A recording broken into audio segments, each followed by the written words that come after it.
All right, shifting focus entirely now to something very different. Women's Day has just taken place over the weekend, and a few months ago, we brought you the first part of this story. An interview with two female officers from the Indian Navy. You had Lieutenant Commander Dilna and Rupa. They embarked on a mission to circumnavigate, that means go around the entire world. They set sail from a port in Goa in October, and that's when we brought you the first interview. A few more months from now, they are actually hoping to become the first Indians. That's the record they're going to be setting. The first Indians to have sailed around the entire world in a double-handed sailing vessel. Now, how are our two explorers doing in their journey? As we said earlier, we spoke to them right in the beginning. We thought we needed to check in now that it's been a few months. Let's go over to them to understand a little bit more, and we'll talk to them in particular about, all right, here they are. Hello, thank you for speaking to us, Lieutenant Commander Dilna and Rupa. How does it feel to have crossed, a few weeks ago you did this, you crossed the world's most remote location, Point Nemo. Tell us about that, tell us about the moment. How did it feel? Did you do anything special? So crossing Point Nemo was a thrilling experience, and it was a proud moment for us to be the first Indians to reach the point. And we collected some water samples for doing further research, which we'll be handing over to Indian Institute of. We celebrated by proudly flying our national flag and Indian flag and our Indian Navy's flag at Point Nemo by offering some sweets to Lord Varuna, and we also recorded our coordinates at Point Nemo. And I think I'll be the first one to celebrate my wedding anniversary there at the remotest place of the earth. But what was going through your head? Tell us that when you realized that, you're in this Point Nemo, our audiences may know, is famous for being as isolated as it is. You were in this point in the middle of nowhere. What was passing through your mind? It really felt incredible to be far out there at Point Nemo, and for a moment to realize that we were truly very alone from everyone and any land on the earth. It took a moment for us to sink that in, and also it gave us a sense of vastness of a planet and how there are still places really inaccessible to humans, and that made us really feel small. Lieutenant Commanders, before we go ahead, you should know our entire TBC team really looks up to you guys. You are so brave. What was the most challenging part of the journey so far, and what's your motivation? So we faced many challenges at sea, like crossing the Drake Passage and rounding the Cape Horn. And we had sleepless nights and total exhaustion, both physically and mentally. Sometimes you just never know what's coming up next. That unknown is scary sometimes, but we have to push our limits and keep going. And we have been sailing for almost 5 months now, with just two of us on board for that long is mentally and physically demanding. So it's very important that we stay fit to make it through the rest.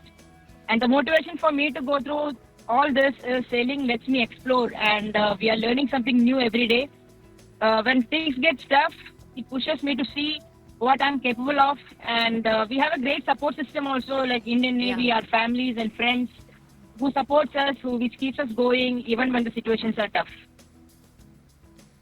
What does this mission mean to you personally, though? Tell us, has it changed how you view your profession, the world around you? Tell us a little more.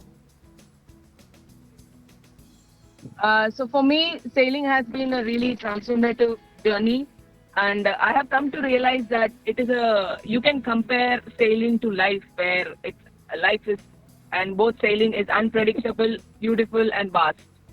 And during sailing, I discovered more about myself, and I have gained a new perspective on life. Wow.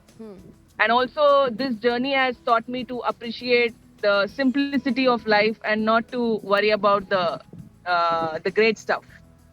And I think it's very easy it's okay to live life without luxury.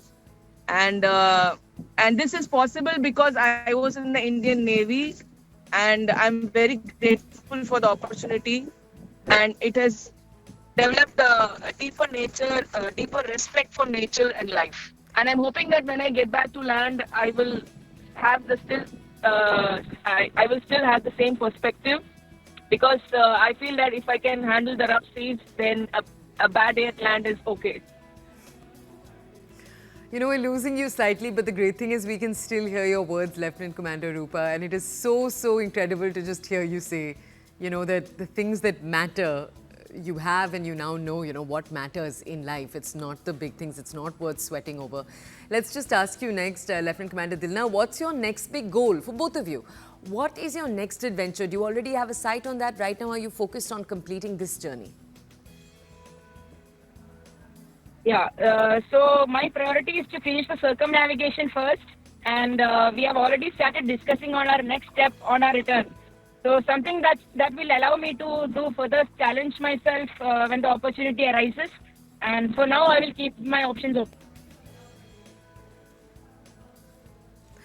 Okay, we were just telling our audiences that Women's Day has just taken place, and we just want to ask you in that context that, you know, it's just taken place. Tell us about if you have any message for women out there, you know, especially to, you know, the women who want to take on adventurous roles. It feels really great to be part of this project and to grab this opportunity to do this toughest journey. And like I said before, this journey has been very personal to me, and most importantly, I feel it is the right time and space for me that I was able to do this and showcase and explore myself during this journey. And I feel that every woman out there is incredibly and immensely capable. And my message would be that you should just give a try to every opportunity that comes your way. Okay, we're not done asking asking you for advice. Rather, you know, every word feels so precious because you're out there right now on the ocean. But I do want to ask you once again, Women's Day, what are your take and what's your advice for women who want to take on adventurous roles? So for me, I'm proud to be a part of this achievement and grateful for this once in a life-changing opportunity. I have faced many challenges in life, but I have never let that hold me back. So to all the women who aspire to take on any challenge, I would say the families and marriages are beautiful, but so are your dreams. Don't let anyone, including yourself, make you think that you have to choose between the two. You can have both.